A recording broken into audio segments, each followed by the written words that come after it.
자, 말씀을 나누죠. 로마서 86번째 말씀입니다. 로마서 8장 12절에서 16절까지 말씀 우리 함께 봉독하겠습니다.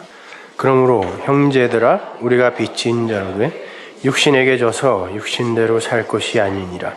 너희가 육신대로 살면 반드시 죽을 것이로되 영으로서 몸의 행실을 죽이면 살리니 무릇 하나님의 영으로 인도함을 받는 그들은 곧 하나님의 아들이라.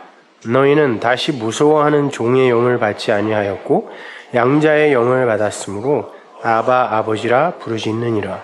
성령이 친히 우리 영으로 더불어 우리가 하나님의 자녀인 것을 증거하시나니. 아멘. 영으로서 몸의 행실을 죽이면 산다. 육신에게 져서 육신대로 살면 안 된다.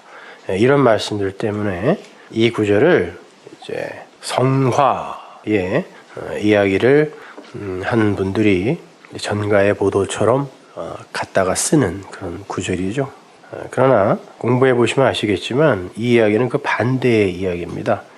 그리고 우리 영으로 더불어 우리가 하나님의 자녀인 것을 증거하시는 그 성령이 우리를 인도하신다, 우리를 이끌고 간다라는 이 말도 사실은 굉장히 무서운 말인 거예요. 우리를 그렇게 인도하여 착한 사람으로 만들어낸다라는 그런 말은 아닙니다. 제가 이걸 몇 차례에 걸쳐 나누어서 설명해 드릴 텐데, 오늘은 이제 서론 부분이라 하겠습니다. 오늘날은 물리학과 화학의 발달로 모든 물질의 구성 요소가 원자에서 출발한다는 것을 알게 되었어요. 그렇지만 고대 시대에는 물질의 근원에 대한 여러 가지 학설들이 있었습니다.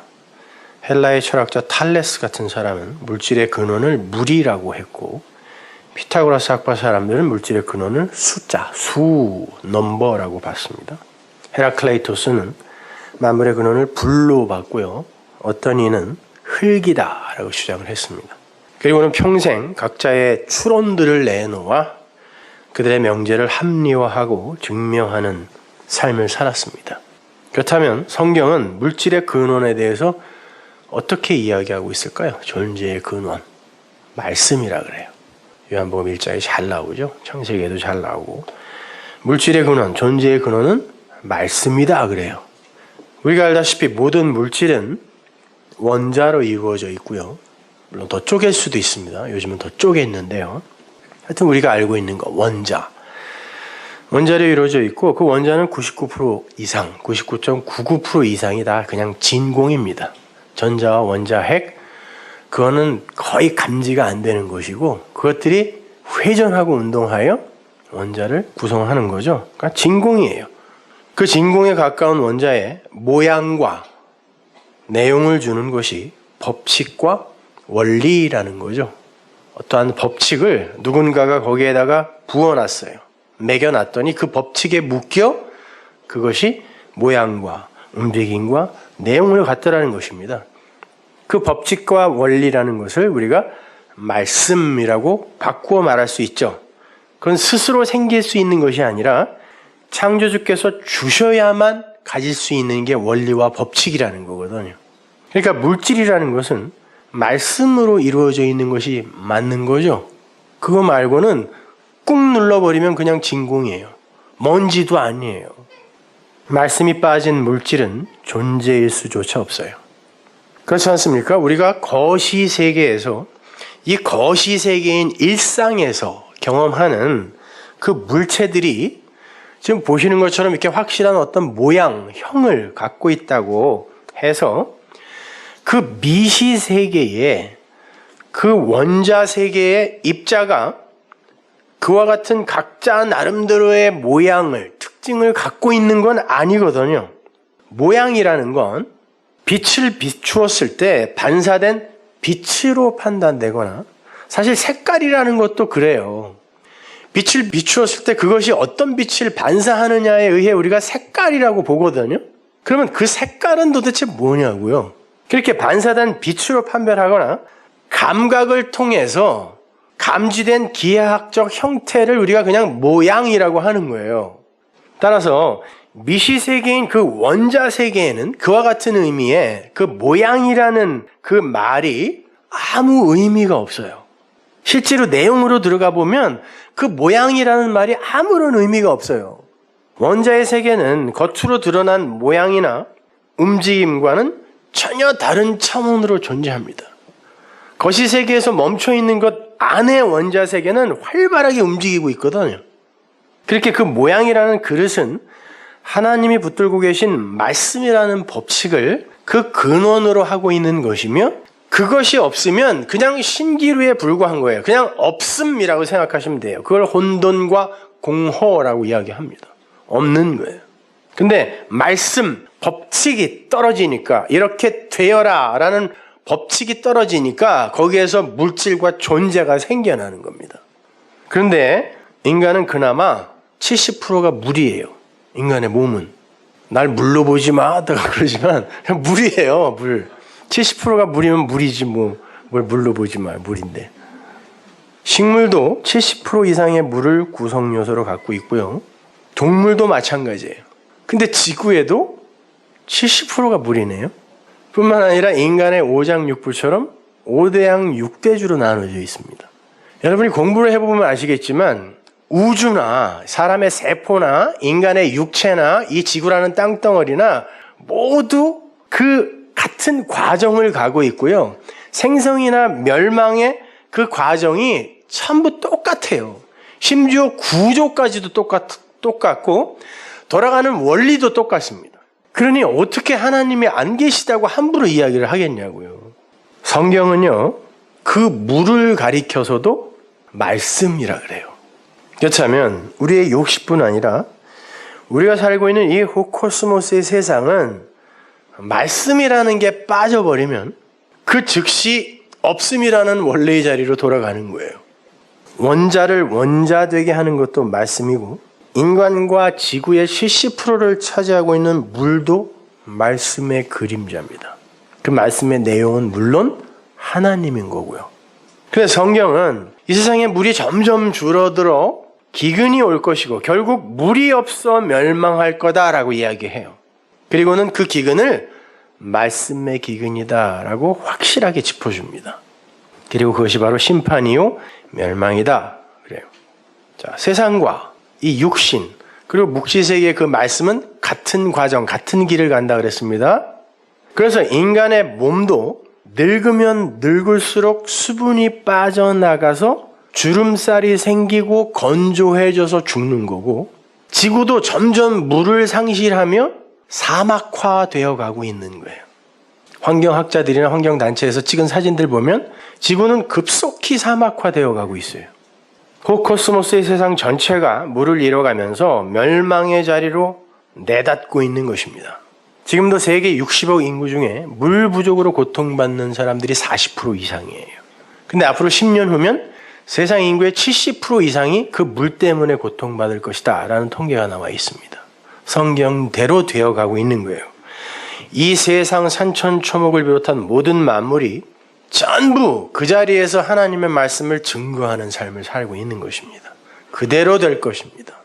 재미있는 건 양자물리학이 밝혀낸 바에 의하면 물이라는 것이 사람의 말에, 심지어 글과 생각에 민감하게 반응을 하더라는 거예요. 10년 전에 일본의 과학자가 그것을 연구하여 논문으로 발표했을 때만 해도 물리학계는 그 사람을 비웃었습니다. 공식으로 증명할 수 있는 걸 갖고 와. 그걸 학문이라고 갖고 왔니? 라고 전부 비웃었는데 요즘은 양자물리학이 대세입니다. 물을 시험용 용기에 담고 그 물에게 좋은 말을 해줘요. 고마워, 시원해, 네가 최고야, 맛있었어, 이렇게. 미친놈 같죠? 물에다가 대놓고 무슨 말 하는 거예요. 근데 실험을 했단 말이에요. 그렇게 말을 직접 들려주거나 종이에 써서 붙여주면 그 물입자가 활짝 핀 꽃처럼 예쁘게 반응을 해서 육각수가 된다 그래요. 그러니 과학자들이 그런 연구 논문을 접했을 때 이게 무슨 귀신 씻나라 까먹는 소리냐라고 안 했겠습니까? 근데 요즘은 현대 물리학은 이 물리세계보다 보이지 않는 이 물리세계를 움직이는 어떤 힘인 공식으로 밝혀낼 수 없는 그 양자물리학에 더 몰두하고 있다니까요. 심지어 말을 하지 않고 속으로 생각만 해도 물입자는 그 생각에도 반응을 하더라는 거죠. 물리학의 세계에 파장이 일어났어요. 보이는 이 물리의 세계에 보이지 않는 어떤 힘이 작용하고 있다는 것을 과학자들이 감지하게 된 거죠. 그래서 스티븐 호킹 같은 사람도 요즘 어떤 젊은 양자 물리학자의 강의실에 뒤에 가서 수강을 한다 그래요. 원자 크기의 미시 세계에서 일어나는 그 물리 현상인 그 양자 현상은요, 우리가 눈으로 보는 물질 세계의 법칙이나 원리로 공식화해서 그 속에 가둘 수가 없습니다. 올해 노벨 물리학상 수상자인 프랑스의 아로슈와 미국의 와인랜드가 전부 이 양자 물리학자들이에요. 그들의 전공 분야가 양자 얽힘, 퀀텀 인탱글먼트라는 분야인데요. 양자 얽힘. 고전 물리학에서는 가히 상상도 못할 그런 내용이에요. 아인슈타인의 특수 상대성 이론도 그 앞에서 무용지물이 됩니다. 근데 현대 물리학은 아인슈타인을 버리고 양자 물리학을 붙들었습니다. 아인슈타인이 진리 아니었나요? 그런데 이 호코스모스의 세상 속에서의 진리라는 건 하나님이 그 껍데기를 하나하나 벗겨줄 때마다 그 명제값을 거짓으로 내놔요.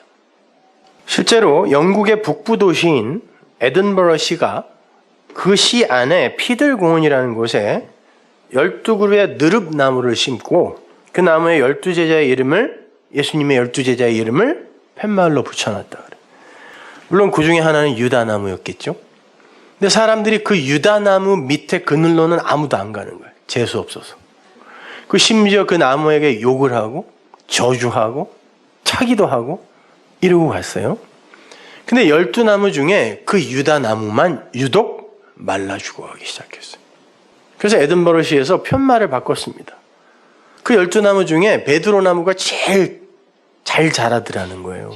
우리하고 제일 친숙하니까 그런가 봐요. 딴 제자들은 잘 모르니까 거기만 가고 칭찬했겠죠. 그래서 베드로나무하고 유다나무하고 팻말을 바꿔놨더니 원래 유다나무였던 시들시들 말라 죽어가던 나무가 베드로나무처럼 살아나고 그 베드로나무가 죽어가기 시작하더라는 것이죠. 우리나라에서도 그런 실험을 한 적이 있어요. 고구마 순을 수경재배 이렇게 보이게 심어놓고 한쪽 표본들에게는 계속 칭찬을 해주고 좋은 말을 들려주고 음악을 들려주고 한쪽 표본들에는 계속 욕을 하고 저주의 말을 하고 나쁜 말을 들려줬더니 좋은 말을 들은 이 고구마 순이 4배나 빨리 크게 건강하게 자라더라는 것입니다. 그렇게 물은 말에 반응을 합니다. 말이 물이고 물이 말이기 때문에 그래요. 그건 과학이 증명해내기 전에 이미 성경이 기록하고 있는 거잖아요.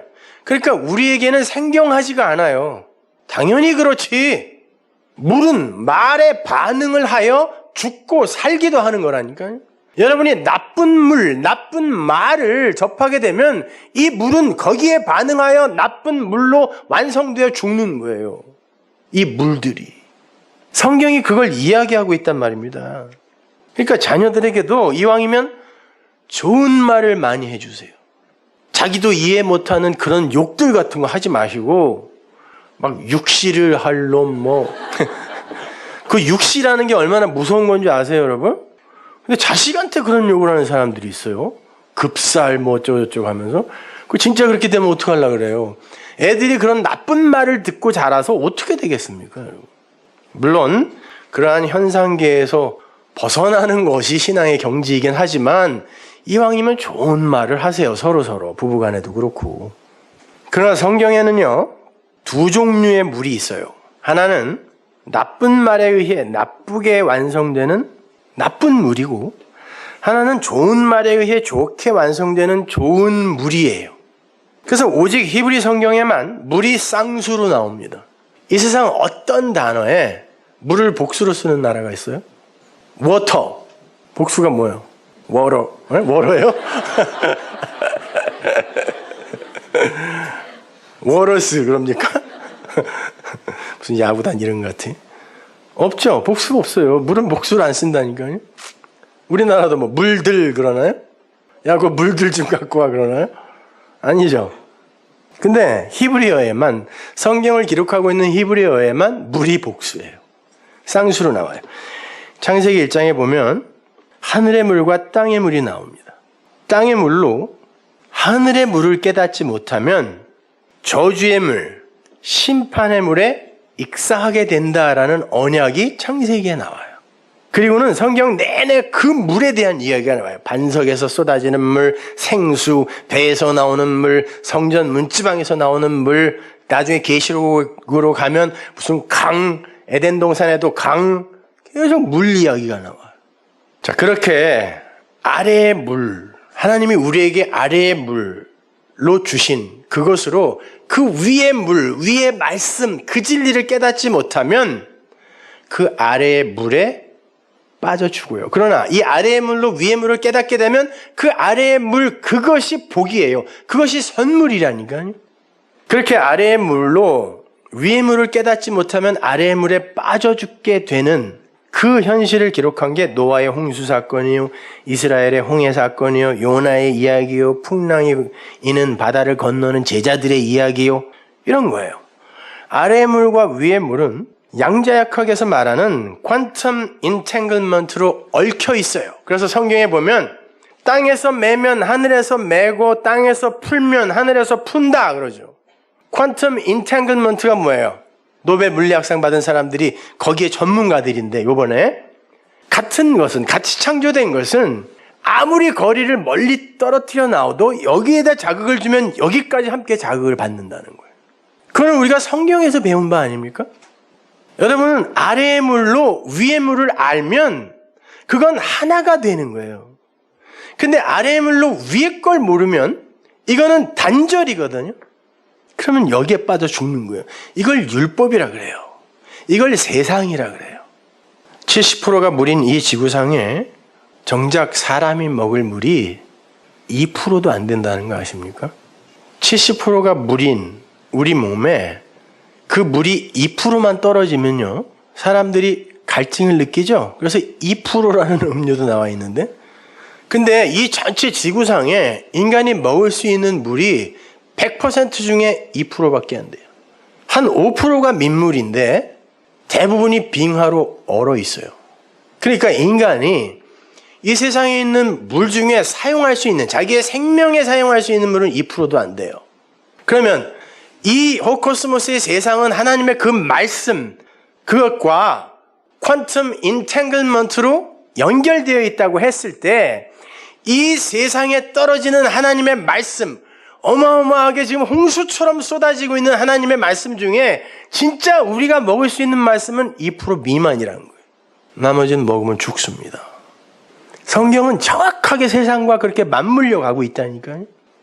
자, 이렇게 우리는 먹을 물이 없는 세상 속에서 살고 있는 거예요. 그러니 위기의식을 당연히 가져야죠.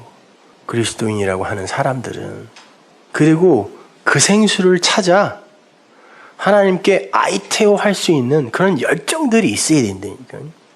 보이는 물리의 세계에만 묶여서 보이지 않는 세계를 보지 못하는 이들이 보이는 세계의 최고 덕목, 뭐예요? 보이는 물리 세계의 인간들의 최고 덕목이 뭡니까? 도덕과 윤리잖아요. 그러니까 보이지 않는 그 세계를 보지 못하는 이들은 성경을 보거나 신앙생활 속에서 그걸 도덕과 윤리로 밖에 못 읽고 그렇게 밖에 설명을 못 해줘요. 그런데 성경은 이 호코스모스의 세상을 그렇게 아래의 것으로 보아 그렇게 이해하고 그렇게 해버리면 죽는다 그런다니까요. 그걸 죄라 그래요. 성경은 그걸 악이라고 한단 말입니다. 그리고 그러한 말을 가리켜 거짓말이라고 하고 그런 거짓말을 전하는 이들을 거짓 선지자라 그래요. 그리고 그 세력을 총칭하여 사탄 대적자라고 그래요. 보이는 세계는 보이지 않는 어떤 힘에 의해 인도되고 끌려가고 있는 거예요.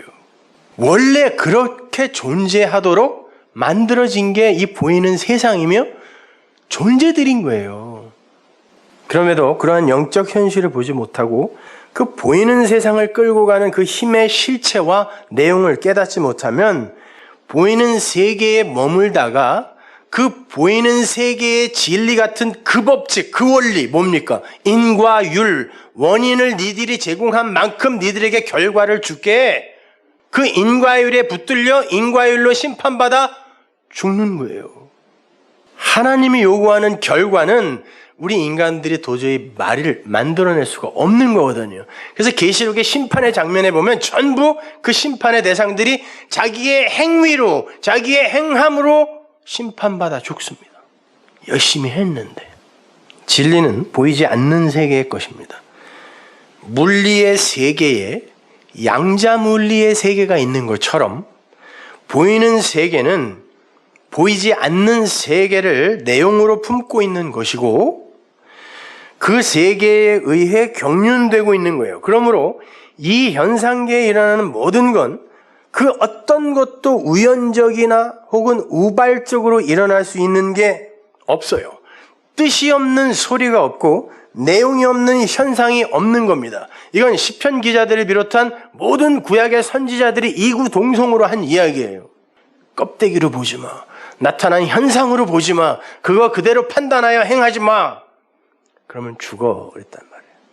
단지 우리 인간들이 인식하지 못할 뿐이지 그 모든 것이 다 어떤 것의 그림자, 모형의 역할을 하고 있더라는 것입니다. 따라서 우리는 보이는 세계 속에서 보이지 않는 나라를 봐야 하는 거고 보이는 성경 속에서 보이지 않는 진리를 봐야 하는 것이며 그대로 그걸 도덕윤리로 봐버리면 안 돼요. 그리고 보이는 예수 안에 들어있는 진리의 영, 그 성령을 볼 수 있어야 되는 거예요. 그래서 우리의 머리에 눈이 2개가 달려있고 귀가 2개가 달려있는 거예요. 여러분 눈이 왜 꼭 2개여야 됩니까? 여러분 눈이 2개라고 한쪽은 저쪽 보고 한쪽은 이쪽 보이게 되나요? 대상을 2개로 나눠 볼 수 있나요? 그건 꼭 치료를 받아야 돼요. 어차피 2개인데 한 상을 볼 수밖에 없어요. 그럼 도깨비처럼 이렇게 크게 하나 만들어 놓으면 되지 않나요? 하나님은 우리에게 2가지로 주시는데요. 아래 것으로 위의 것을 알아먹으라고 하나님이 2개를 보게 하세요. 그래서 아래 것을 보아 블레뽀해서 에이돈해서 혹은 위의 것으로 호라오 할 수 있으면 2개가 하나가 되죠. 너희들은 2눈으로 2상을 하나로 반드시 봐야 사람이다라는 것입니다. 마찬가지죠. 하나님은 위의 소리를 아래의 소리로 들려주세요. 인간의 목소리, 인간의 소리로, 인간의 책으로 주시는데 그 아래의 소리로 위의 많은 물소리 같은 그 소리를 알아먹어야 그가 하나님의 사람이다 해서 2귀가 있는 것입니다. 둘로 듣지만 하나로 들어야 되고 둘로 보지만 하나를 봐야 된다는 것입니다. 그게 너희들의 호흡이며 생명이고 코가 하나, 그걸 그대로 한마디로 한말로 해야 너희는 내 백성이다라는 것입니다. 그러니까 여러분은 아래의 것으로 윗걸 보면 되는 거예요. 아래의 소리로 윗소리를 하나님의 말씀을 들으면 되는 것입니다. 그리고 그걸 말하면 되는 거예요. 그렇게 이 땅의 물리세계 속에서 보이지 않는 묵시세계로의 함몰은 반드시 물리세계 속의 것들의 그 파괴가 전제되는 거예요. 부수고 다시 세우는 겁니다. 왜? 이 피조물인 인간들의 이 한계가 이 호코스모스의 세상 속에서 그 진리를 읽어낼 수 있는 능력이 아예 없어요. 그래서 성령이 오시는 거 아닙니까? 성령이 오셔서 그 껍데기를 벗겨준다니까요. 근데 가장 먼저 벗기는 게 그 육체의 껍데기를 벗기는 것입니다. 그걸 십자가라 그래요. 그래서 예수님이 이 땅에 오셔서 그 육체를 십자가에서 도륙당하는 거예요. 껍데기를 확 벗겨지는 거예요. 껍데기가 확 벗겨지는 거예요. 그리고는 진리의 영이 드러나는 것입니다. 생명으로. 십자가가 바로 그 원리를 보여준 훌륭한 시청각 교재였던 거예요. 아람어나 히브리어의 19번째 문자인 코프가 바로 그러한 뜻을 갖고 있는 문자예요. 부수고 다시 세우다. 인간들의 문자 안에 이미 하나님의 구원 계획과 원리가 들어가 있는 거예요. 그 파괴라는 단어가 너무 자극적이다, 너무 공격적이다 하면 그걸 부정이나 부인으로 바꾸셔도 돼요. 내 눈에 보이는 것과 내 귀에 들리는 것, 내가 감각할 수 있는 것 등이 사실은 실체가 아니고 모형이면 내 육신과 내 인생도 마찬가지예요. 이것이 내 현실이 아니고 이것은 무언가를 교훈하기 위한 하나의 그림자 같은 것이다 라고 그 어떠한 실체를 설명하기 위한 그릇에 불과한 것임을 깨달아 알게 되면 그걸 자기 부인이라 그래요. 내가 어떻게 해서든지 꾹 참고 어떻게 해서든지 훌륭한 사람이 될 거야 허벅지를 찔러가며 하는 게 자기 부인이 아니라 그걸 아는 거. 그게 자기 부인이에요. 그게 자기 파괴인 것입니다. 그렇게 파괴돼야 다시 세워질 수가 있어요. 그게 십자가예요. 그렇게 돼야 그 십자가가 내 십자가 되는 거예요. 아니면 그냥 예수의 십자가예요. 자기 십자가 아니라니까요. 근데 주님은 자기 십자가 지고 와 그랬다니까요. 성도의 인생 속에서는 반드시 그렇게 그 물리세계의 파괴가 경험돼야 되는 거고 그것이 옳다는 게 그 안에서 인정이 돼야 돼요. 그래 이렇게 부서지는 게 맞지. 그래야 진짜 가치, 진짜 생명이 뭔지를 내가 알지. 맞지. 따라서 우리가 바라보고 의존하고 애착을 갖고 있는 이 현상계의 것들이 여러분의 마음으로부터 부정되고 부인되고 말씀의 검에 의해 잘라져 나가고 관계도 마찬가지예요. 그런 것들이 여러분에게 쏟아지는 저주가 아니라 하나님의 은혜의 선물인 것입니다. 잘 생각해 보세요. 우리가 보는 삼라만상은 우리의 생각과는 관계없이 객관적으로 존재하는 것 같지만 그 존재를 파악하는 건 바로 우리의 사고이고 마음이고 생각이에요. 우리의 마음이 어떠냐에 따라 그 존재는 각기 다른 상으로 나에게 맺혀져요. 같은 사물을 관찰한다고 해도 관찰하는 사람마다 다른 관찰 결과가 도출됩니다.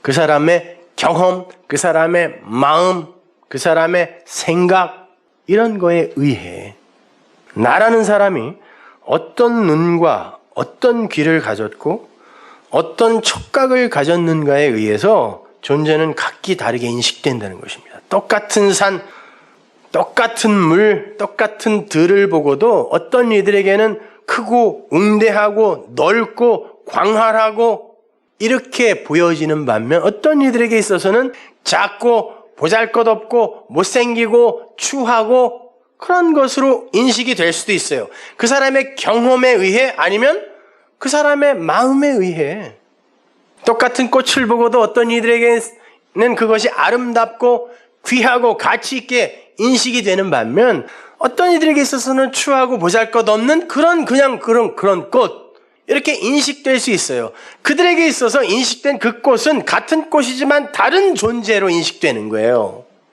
똑같은 점을 봐도 어떤 이들에게는 고소형 코 옆에 붙은 점, 어떤 이들에게는 맹구 옆에 붙은 점 이렇게 인식될 수 있는 거 아닙니까? 어쩌면 점도 저렇게 예뻐?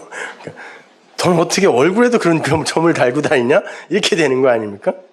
같은 건데 그렇게 이 물리세계 속에서의 존재는 객관적으로 존재하는 것 같지만 사실은 그것을 인식하는 사람들의 주관에 의해서 여러 모양으로 존재하는 거예요.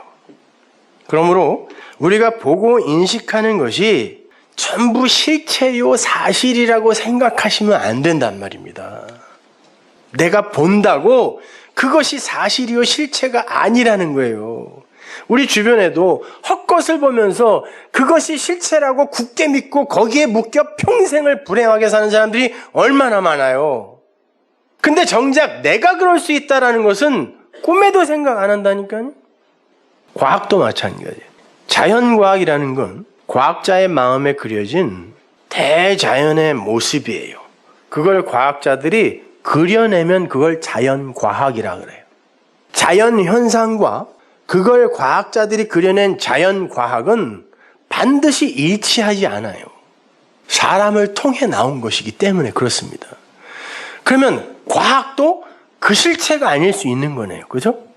아인슈타인이 진리였던 때가 있었지만 그가 양자 물리학에 의해 짓밟히는 시대가 온다니까요. 우리가 성경을 이해하는데 아주 중요한 문제예요. 그것이요. 오늘 본문도 이러한 선지식을 갖고 보지 않으면 그냥 우리를 올가매는 올무가 될 수 있다니까요. 육신을 죽여. 왜 안 죽여? 안 그러면 니네 죽는다니까? 육신을 죽여, 영으로 죽여. 근데 육신이 뭐야? 영은 뭐야? 어떻게 죽이는 거야? 모르면서 마치 남들이 다 하고 있는 거 나만 못한다고 들키면 신앙 없는 사람으로 들킬까봐, 찍힐까봐 그냥 다 하는 척하고 있는 거예요. 그래놓고 불안에 떨고 있는 거죠. 그걸 자유라고 해요? 그걸 복음이라고 합니까? 그걸 진리라고 하나요? 불과 몇백 년 전까지만 해도 사람들은 지구가 평평하다고 믿었습니다. 불과 얼마 전까지요. 그래서 멀리 나가면 떨어져. 고기 잡으러도 멀리 가지 마. 그랬단 말입니다. 그게 그 당시의 자연과학이었어요. 평평해. 멀리 가면 떨어져. 그 상태에서 삼각형의 내각의 합은 어디에서나 180도죠. 진리입니다. 근데 알고 보니까 지구가 평평한 게 아니라 둥근 공 모양임을 알게 됐어요. 그러한 둥근 공 모양의 지구 위에서 큰 새 꼭지점을 찍어 놓고 삼각형을 직선으로 그리면 그 내각의 합도 180도가 맞나요? 아닙니다. 원형 위에서의 삼각형의 내각의 합은 그거보다 훨씬 큽니다. 그러면 그 공식도 진리가 아니네요. 우리가 몰랐을 때는 그건 어디서든 적용돼야 되는 진리인데 그 꼭지점을 미국에 하나, 러시아에나 한국에 하나 찍어놓고 크게 삼각형을 그려놓으면 그 내각의 합은 180도가 아니라는 것입니다. 우리의 인식 수준에 의해 이 호코스모스의 세상 속에서의 진리는 수시로 변한다니까요.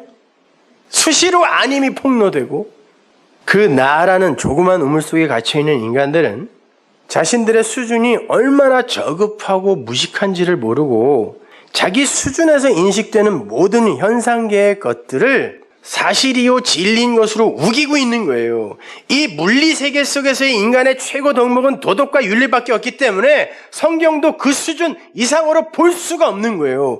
그러니까 그 성경 갖고 훌륭한 사람 되고 롤모델 되고 깨끗한 세상 만들면 끝! 그리고 죽는 거예요. 진리는 그 안에 내용으로 담겨 있습니다. 보세요. 언제는 만고불변의 법칙이었던 것이 지금은 아니에요. 하나님은 그렇게 당신의 비밀을 조금씩 벗겨서 인간들에게 보여주심으로 그들의 업적들을 바벨탑을 매번 묵사발 내고 계세요. 그거 진리라고 생각해? 정말 그게 끝이야? 더 이상은 없을까? 끊임없이 묻고 계신다니까요.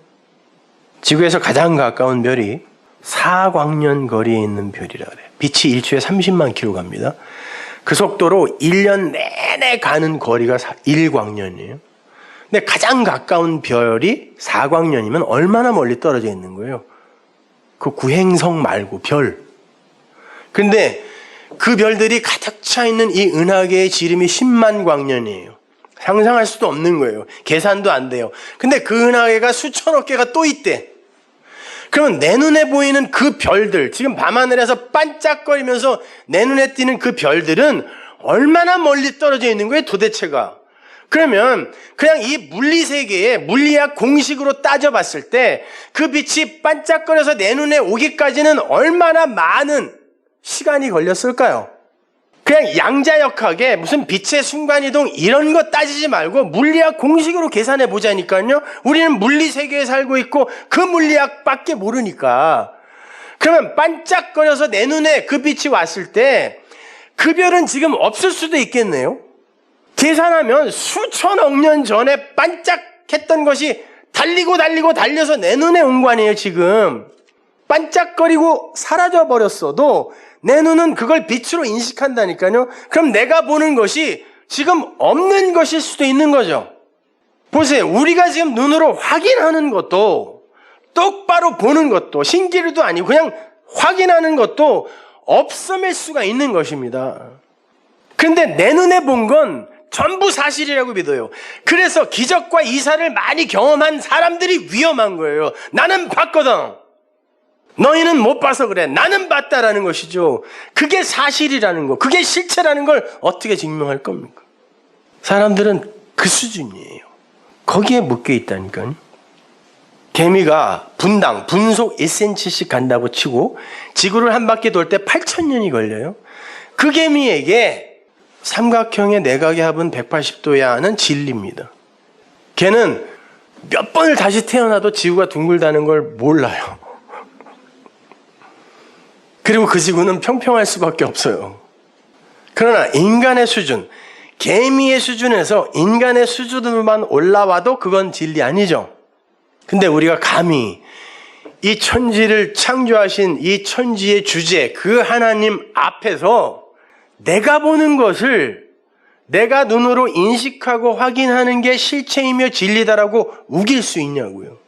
개미와 인간의 차이도 그렇게 많이 나는데 하나님과 이 피조물, 먼지도 아닌 이 피조물 사이에 그 갭, 그걸 갖고 있는 우리가 감히 그 앞에서 내가 보는 거, 내가 인식하는 거, 그리고 행하는 게 이게 진리야라고 우길 수 있냐고요. 심지어 하나님한테 따지기까지 해요. 당신 그렇게 일하면 안 되지 않냐고. 이 세상을 좀 보라고. 이 불공평한 세상. 노래도 있어요. 그 언젠가 했던 것처럼 조율 한번 다시 해주세요. 그런 건방진 인간들이 어디 있어요. 우리는 절대 눈에 보이고 귀에 들리고 내 손에 만져지는 것을 통해서 하나님과 묵시세계를 그대로 이해하려고 해서는 안 되는 거예요. 할 수도 없어요. 그래서 우리에게 하나님이 성령을 보내주시는 거예요. 성령. 그렇다면 성령을 안 받은 이들이 인식하고 분석하고 이해하는 그 세상은 성령을 받은 이들이 바라보고 이해하고 분석하는 그 세상과는 달라야 되잖아요. 달라야 되잖아요. 근데 성령도 모르고 그 성령과 관계도 없는 다른 종교인들, 다른 이들도 어떻게 우리가 있는 성경을 보고 은혜를 받냐고요. 아니 세상에 간디는 죽을 때까지 성경을 손에 꼭 쥐고 죽었다는데 힌두교인이 그는 진짜 그 하나님이 아닌 가짜 소를 섬기다 간 사람인데 그럼에도 그 성경을 보고 은혜 받았다니까요. 자기 나름대로 그렇게 보여주면 안 되는 거잖아요. 성경은. 그렇다면 그들이 보고 이해하는 그 내용과 우리가 보는 그 진리의 내용은 반드시 달라야 돼요. 그럼에도 불구하고 하나님의 사랑하는 백성들이 그 보이는 것에만 묶여서 그 수준의 행함으로 하나님을 기쁘시게 하려고 하는 그 상태에서 하나님이 할 수 있는 게 뭐예요? 성령으로 찾아와서 그 보이는 것들을 깨시는 거예요.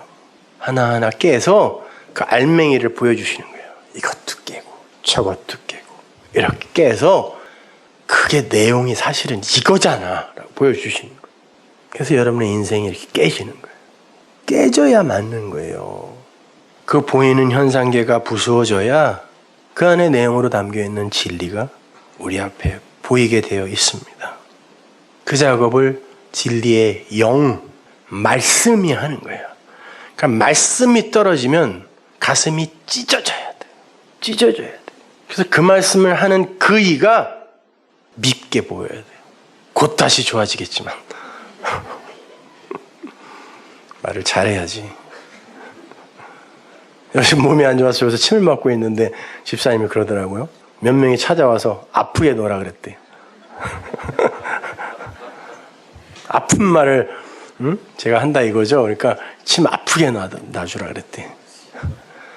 아, 내가 진짜 이런 곳에서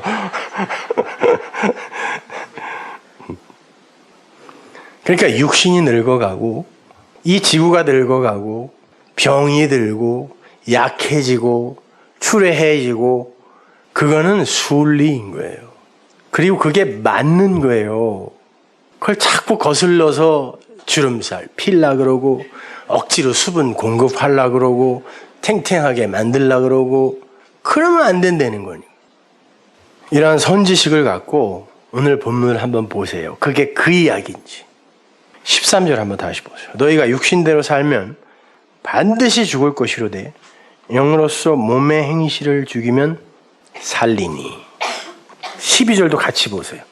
그러므로 형제들아 우리가 빚진 자로 돼 육신에게 져서 육신대로 살 것이 아니니라 해놓고 너희가 육신대로 살면 반드시 죽으니까 영으로서 몸의 행실을 죽여 그런단 말이에요. 여기에서 육신이 사륵스예요. 사륵스는 원래 영이라는 단어입니다. 근데 그게 아래의 말에 머무를 때 그냥 그걸 사륵스, 육신 이렇게 우리가 읽는 것뿐이에요. 그러니까 나쁜 말 이렇게 생각하시면 돼요.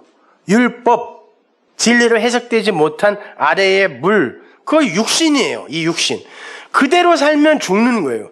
그렇게 이해하고 그렇게 열심히 육신으로 행하면 너희는 죽는다 그래요.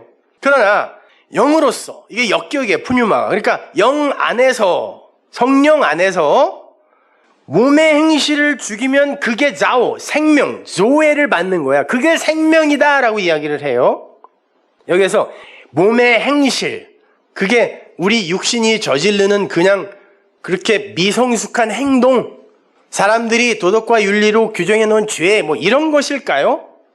이 행실이라는 단어는 프락시스라는 단어인데, 이 단어는 프라소에서 왔어요. 그 프라소가 무슨 뜻이냐면 사람들이 습관적으로 그냥 익숙하게 자기의 그 두 마음으로 내어놓을 수 있는 그 행위를 프라소라 그래요.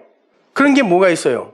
성전 마당에서 행한 희생제사, 율법 지킴, 이거예요. 습관적으로 계속 행하기만 해. 뭔지도 모르고요. 그게 프락시스예요. 몸, 소마는 최선을 다해서 뭘 생산해낸다 할지라도 그 프락시스밖에 없다라는 것입니다. 그래서 그 프락시스 호소마, 그 소마가 내놓는 그 프락시스가 진리, 분유마에 의해 죽지 않으면 너는 그 사륵스를 따라 사는 것이 되는 거고, 그러면 넌 죽어! 그 말이에요. 신앙생활 열심히 해서 성숙한 삶을 살아, 이런 말이 아니라. 그런데 그 자오, 그 생명이 어디에만 있다 그래요? 요한복음 1장에 보면 예수 안에만 있다 그러네요. 근데 예수 안에 있는 그 생명은 뭐예요? 예수 밖에는 생명 없다는 말이에요. 그럼 예수 안에 있는 그 생명을 내가 받아야 나도 사네요? 그게 뭐라는 거예요? 예수님이 내 안에 뭐 있다 그래서 내가 길이요 진리요 생명이다 그랬죠?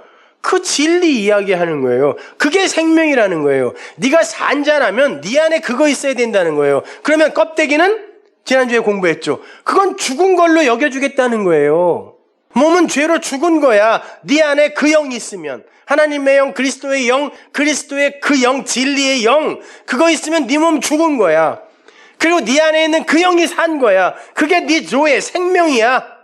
그러면 너의 그 프락시스, 그 소마가 내놓는 프락시스는 당연히 죽지. 그러면 네가 살아. 그 안에 가진 생명, 그것이 참 생명이 되기 위해서는 반드시 육체와 세상과 율법이라는 그 껍질이 벗겨져야 돼요. 그래서 그 대표로 그 육을 십자가 위에, 언약의 기둥 위에서 예수님이 몰수당하는 거예요. 그 몸은 없어지는 거예요. 그래서 마리아가 못 알아보잖아요. 그 몸은 몰수되는 거예요. 하나님에게 죽는 거예요. 영이 드러나면 그건 반드시 없어져야 돼요. 그래서 바로 다음 절이 이렇게 이어지는 겁니다. 14절 보세요. 무릇 하나님의 영으로 인도함을 받는 그들은 곧 하나님의 아들이라. 하나님의 영, 분유마 호테오스, 하나님의 말씀, 그렇게 바꿔 이해해도 되죠. 하나님의 말씀, 그것에 의해 인도받는 사람이 하나님의 아들이라 그래요. 여러분은 장자들이죠. 장자들의 총회니까 하나님의 교회가. 여러분이 장자예요. 예수님이 장자잖아요 원래. 근데 왜 우리 보고도 장자라 그래요? 그 예수님, 장자라고 오신 예수님이 바로 하나님의 장자들인, 하나님은 장자밖에 안 받아요. 그 장자는 다 내 거다 그랬으니까 그 장자들의 삶을 모형으로 보여준다는 의미에서 예수님이 장자라고 하는 거예요. 우리도 장자 맞아요. 그들이 하나님의 아들이래요. 하나님의 영, 그 말씀에 의해 인도받는 자들. 그런데 그 인도하다라고 번역이 된 아고라는 단어는요, 개혁성경에는 너무 신사적으로 번역을 해놓았지만 이 단어는 사도행전에 주로 등장하는 단어인데, 유대인들이 하나님의 그 말씀을 전하는 예수 그리스도의 제자들 있죠. 그들을 보이는 족족 감옥으로 꽁꽁 묶어서 끌고 갈 때 쓰는 단어가 아고예요. 그러니까 하나님의 말씀이 우리 안에 들어와서 야, 이리로 가야지. 야, 거기 말고 이리로 와. 이게 아니라 꽁꽁 묶어서 가기 싫어서 죽을 것 같은 그 일을 질질질질질질 끌고 가는 게 아고예요. 하나님의 영, 진리의 성령이 여러분 안에 들어오면 그 말씀이, 그 진리가 여러분을 그렇게 질질질질질질 끌고 모든 세상과 인간들이 손에 손을 잡고 한 방향으로 하는 그 방향 반대쪽으로 끌고 가는 거예요. 어디로? 십자가로요. 언약의 기둥으로 질질질질 끌고 가서 그 율법, 그 육체 거기서 못 박아버리는 거라고요. 중요한 건 그렇게 진리의 말씀에 의해 질질 끌려가서 그 몸의 행실, 프락시스 소마, 그 몸의 행실을 도륙당하는 그들을 가리켜 성경이 아들이라고 한다는 거예요. 응? 아빠와 아들. 아들, 그 아들 되고 싶으세요? 되고 싶지 않아도 여러분은 어쩔 수 없어요. 이미 거기에 묶여 있단 말이에요. 그럼 끌려가야 돼요. 예수님이 그러죠. 너는 내가 밖에서 띠띠우고 네가 원치 않는 곳으로 그 방향으로 끌고 갈 거야 그러잖아요. 내가 성령으로 다시 오면 너는 내가 지금 말하는 그 방향으로 질질질질 끌려갈 거야 그 말이에요. 그게 악오예요, 여러분. 근데 성경이 바로 그 상태, 그렇게 성령에 의해 꽁꽁 묶여서 십자가에 도륙당하여 거기서 살아나는 그 상태에 있는 그들을 가리켜 자유라고 이야기해요. 자유. 자유라는 말 자체가 우리가 하고 싶은 대로 마음대로 하는 게 자유가 아니에요. 그러면 죽는다니까요. 자유는 좋은 말이거든요. 진리가 너희를 자유케 하리라 했을 때 그 자유는 진리는 너희를 생명으로 살릴 거야 라는 말이란 말이에요. 그러면 그 자유는 적어도 우리가 하고 싶은 대로 그냥 놔둔다는 그런 의미의 자유는 아닐 거 아니에요. 성경이 말하는 그 자유는 그 자유. 그건 성령으로 너희들은 꽁꽁 묶여서 사는 곳, 살아나는 곳으로 끌려갈 거야가 자유예요. 근데 지들이 하고 싶은 대로 놔두면 그 에피투미아의 두 마음으로 하나님처럼의 삶을 열심히 추구할 거란 말이에요. 근데 그렇게 놔두면 그들은 죽어요. 그렇게 살다가 그건 그냥 방임이라고 하는 거예요. 놔두는 거예요. 안 끌고 가는 거예요. 그건요. 그러니까 여러분이 살면서 야, 난 어떻게 예수 믿고 그냥 어떻게 내가 원하는 대로 이렇게 술술 일이 잘 풀려? 꽁꽁 묶여서 끌려가는 게 아들이라 그랬죠. 내가 원치 않는 방향으로. 근데 그렇게 예수 믿었더니 모든 게 말씀 안에서 술술 풀리고 다 잘 돼? 이건 뭐예요? 딸이지 뭐예요. 죽는 거예요, 그건요. 딸들한테 미안한데 그 딸 아니에요. 하여튼 죽는 거예요.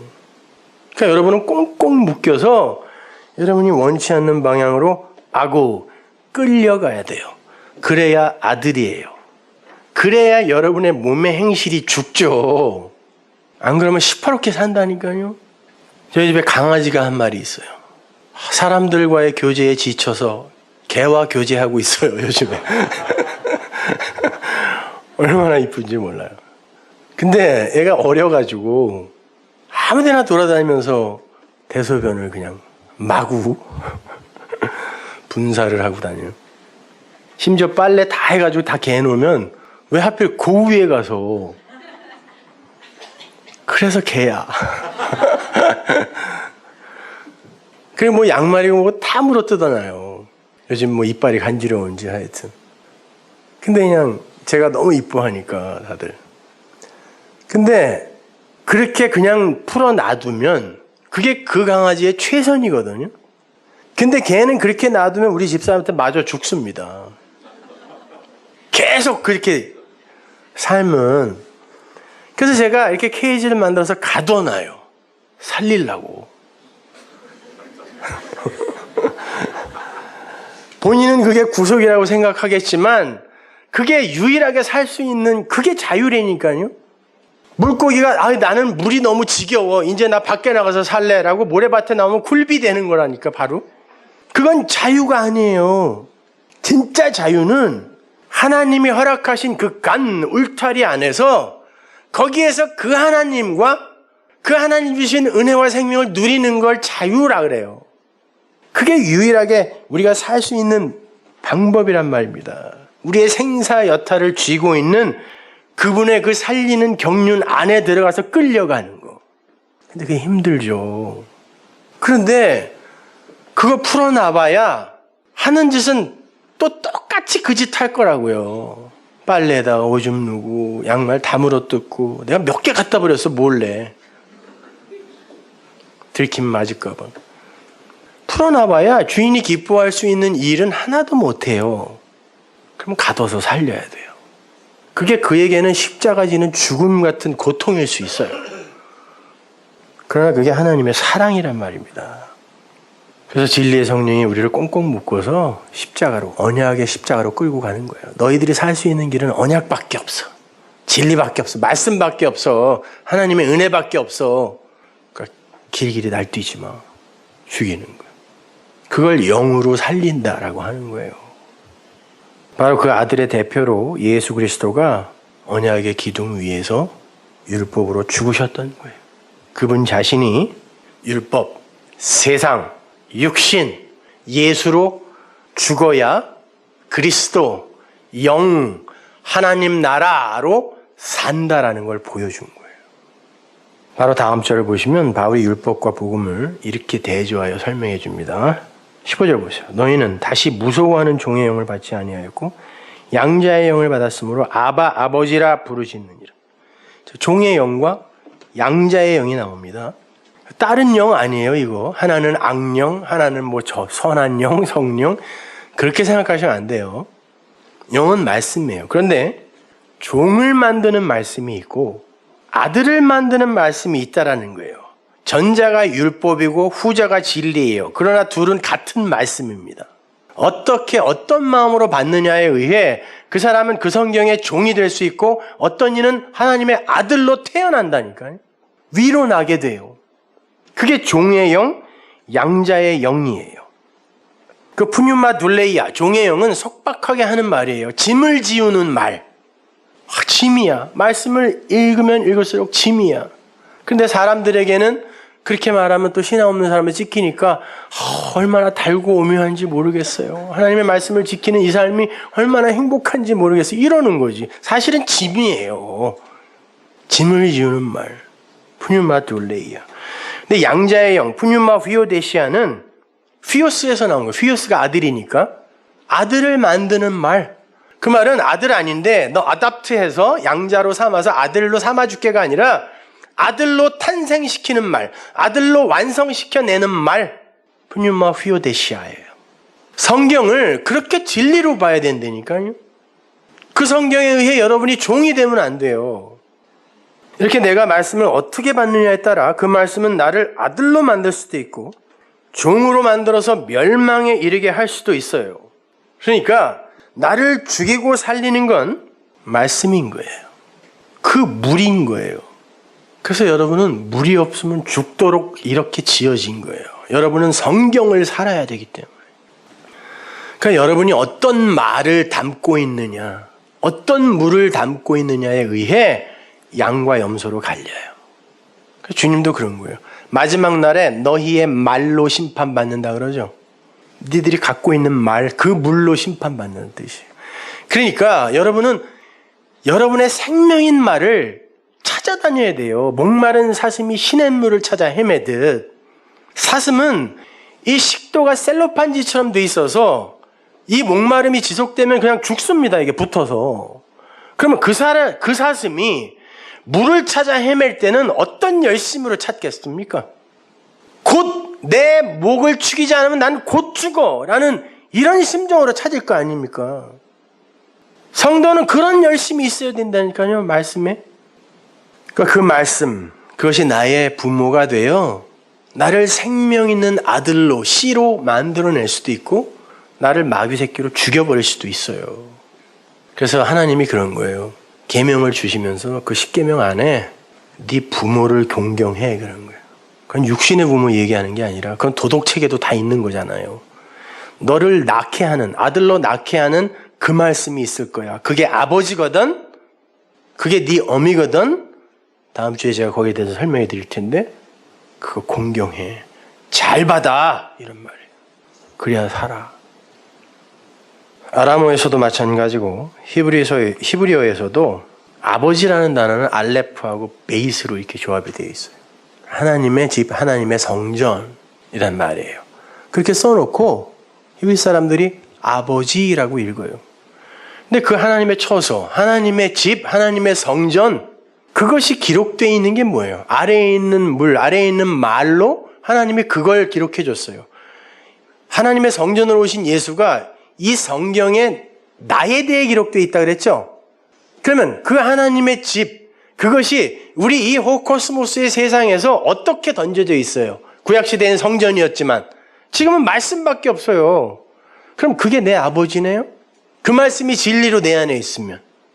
어머니는 알레프하고 엠이에요. 맴. 하나님의 말씀이라고 써놓고 어머니라고 읽어요. 갈라디아서에 보면 그 하늘의 약속, 그 하나님의 새 언약은 어머니다 그러죠. 그럼 하나님의 말씀도 어머니, 하나님의 집, 그것이 적혀있는 성경도 아버지, 그럼 부모는 뭐예요? 말씀인 거예요. 여러분을 낳게 하는, 아들로 생명으로 낳게 하는 건 이 세상에 그 물, 말씀밖에 없어요. 그래서 물은 생명이다 그러는 거예요. 하나님의 말씀이 생명인 거예요. 알레프 맴이라고 써놓고 엠이라고 읽어요. 엠이, 어미, 엄마, 마미, mother 다 하나에서 나온 거예요.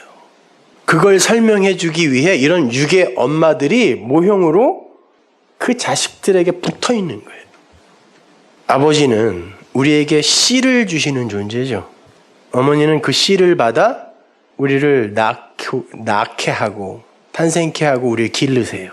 그래서 선인들이 그렇게 이야기해요. 아버지 날 낳으시고 씨를 주셨다는 거예요. 아버지가 뭐 어디로 낳아요? 아버지가 씨를 주시고 어머니가 나를 낳아 기르시니 라고 하는 거죠. 그러면 이 세상에 하나의 미랄로 씨로 심겨지기 위해 오신 제라, 그 약속의 후손은 누구? 예수. 그분이 우리 안에 이 땅에 하나의 미랄로 심겨져 우리를 좋은 땅으로 만드는 거예요. 그래 놓고는 열매를 맺죠. 그죠? 우리를 아들로 완성시키는 거예요. 그럼 그 씨는 우리 안에 심겨져 뭐가 돼요? 우리를 아들로 완성시켜내는 거? 그리스도의 영, 진리로 그리스도로 심겨져요. 그러면 나를 낳고 씨를 주시고 나를 키우는 내 아버지, 어머니는 누구? 예수 그리스도인 거예요. 그래서 우리가 다음 주에 살펴보겠지만 그 예수가, 그 남자가 부모로 떠나 우리에게 온다라고 이야기해요. 창세기에서. 너희들 낳으러 간다 그래요. 내가 너희들 낳으러 간다. 성경은 전부 그 이야기 하는 거예요. 하나님이 그냥 흙에 불과한 것들을 주물락주물락 해가지고 사람을 만들어 놨더니 은혜도 모르고 죄를 지어서 이걸 다시 저주해가지고 거기에서 그냥 하나님 마음에 조금 들도록 열심히 부리는 것들은 살려내고 아닌 건 그냥 다 죽이고, 이런 동화가 아니에요. 성경은요. 원래 죽은 흙이었던 너희들을 내가 무엇으로 살렸어? 생기로 살렸죠. 하나님의 호흡으로 살린 말이에요. 그 말. 그래서 히브리어의 그 해라는 단어가 말이 호흡이에요. 말이라니까. 그걸로 살아요. 그걸 설명해 주기 위해 인간을 선악과 따먹은 죽은 자로부터 출발하게 해서 설명해 주는 거지. 잘 만들어놨는데 이것들이 지 마음대로 그냥 선악과 따먹고 이게 아니란 말입니다. 진짜 생명이 뭔지, 진짜 사는 게 뭔지를 설명해 주기 위해 그건 반드시 필연적으로 있는 거란 말이에요. 그래서 우리가 예수를 믿는다고 하면서도 이렇게 선악과 따먹은 자처럼 살기도 하는 거예요. 그리고 그곳에서 하나님의 사랑과 은혜를 깨닫고 알고 고백하고 인정하게 되는 것입니다. 그러니까 여러분은 반드시 선악과 따먹은 이 육신, 이 호코스모스의 세상, 율법, 이거를 몰수당해야 돼요. 차압당해야 돼요. 십자가에 하나님이 못으로 척척 박을 때 감사해야 돼요. 오히려 이 저주의 바다, 이 아래의 물에서 사는 그들은 반드시, 그들의 동력은 꼴이잖아요. 근데 성경이 꼴이 되면 안 된다 그랬잖아요. 반드시 머리 돼야 된다 그랬어요. 그러면 꼬리를 삭제당해야 돼요. 절단당해야 된다니까요. 뭘로? 하나님의 양날선 검, 말씀의 검으로 그 꼬리를 절단당해야 돼요. 그래야 생명이에요. 그래서 이 코스모스의 세상에서도 생명이 잉태될 때 난자가, 둥그런 머리 같은 난자가 그 수많은 우글거리는 정자들 중에 하나를 선택하여 자기 안으로 빨아들여 머리로 만들어 생명으로 만들 때 그 선택받은 정자는 꼬리를 절단당하는 거예요. 머리로 들어간다니까요. 그래야 그가 머리인 예수의 지체가 되는 거예요. 그걸 예수의 머리인 예수의 지체라고 하는 거지. 너는 팔의 역할을 해, 너는 다리 역할을 해, 너는 뭐 엉덩이 역할을 해. 이게 지체가 아니라 머리가 돼야 예수의 지체가 되는 거예요. 꼬리를 절단당해야. 마찬가지입니다. 그 하나님의 그 말씀이 여러분에게 율법으로만 들리면 그게 뱀의 말이라니까요. 곡해되어진 땅의 물이 되는 거예요. 그 뱀의 말, 그것이 여러분에게 진리로 와닿게 되었을 때, 진리의 성령에 의해 여러분이 그걸 진리로 확 받아들이면 그 예수의 말이 꼬리를 절단당하여 머리로, 진리로 내 안에 들어오는 거예요. 안 그러면 야, 너는 꼬리로 살아, 열심히 해, 할 수 있다니까, 성숙해, 성화해, 그래야 아버지가 기뻐하시지 라는 꼬리 가진 말이 되는 거예요. 왜 머리가 되려고 그래? 꼬리로도 얼마든지 살 수 있다니까. 이리로 가게 된단 말입니다. 절대 아닌 거예요, 여러분. 여러분은 이 세상 속에서 그 꼬리를 절단당해야 된다니까요. 그러니까 하나님의 말씀에 의해 그 꼬리가 폭격당하는 이 현실이 복인 거예요. 그래서 그렇게 꼬리가 절단을 당했을 때 우리는 구원의 낚싯대에 이렇게 낚여 올려지는 거예요. 그래서 사람 낚는 어부인 하나님에 의해 낚여 올려져야 그 바다에서의 그 동력인 꼬리를 삭제당하고 밖으로 나와 죽어서 사는 거예요. 아래 물에 머물러 있으면 안 된다니까요. 윗물로 반드시 올라가야 돼요, 여러분은. 그러니까 죽는 게 맞는 거죠. 그래서 여러분이 그 세상, 그 저주의 바다, 그 애굽에서 나올 때 어린 양 예수가 유월절 제물로 죽자. 애굽의 장자인 우리 얘기하는 거예요. 애굽의 장자들이 한 번에 다 죽어버리는 거예요. 그래야 나오는 거예요. 그래야 출애굽이 일어나는 것입니다. 그 장자들, 애굽에서 죽어 하나님 나라 약속의 땅의 장자로 살게 되는 그 장자들, 그게 아들이에요. 그 여러분은 예수 안에서 반드시 죽어야 돼요. 그 삶을 여러분의 역사 속에서, 인생 속에서 반드시 경험하셔야 되는 것입니다. 양자의 영, 그 진리를 받아 육이 죽고 하나님의 아들이 되는 현실, 그리고 그 영에 의해 아고 질질 끌려가는 성도, 아들의 현실, 그것이 무엇인지 이해가 가세요? 그게 로마서 8장에 아주 일관성 있는 진술인 거예요. 다음 시간에 계속하죠. 기도하겠습니다. 하나님 감사합니다. 아버지 하나님, 저희들은 우리의 인생 속에 고난과 어려움이 찾아올 때마다 하나님이 나를 버리셨나 보다, 나에게 등을 돌리셨나 보다 오해했습니다. 그러나 그게 하나님의 은혜이며 사랑임을 말씀 속에서 새록 깨닫게 됩니다. 하나님, 이런 우매한 우리를 용서하옵소서. 하나님의 그 진리의 은혜가 더욱더 우리를 폭격하여 들어와 그 하늘 위에 물이 이 아래의 바다를 덮음으로 하나님의 영광이 무리를 바다를 덮음같이 나타나게 하옵소서. 예수님의 이름으로 기도합니다.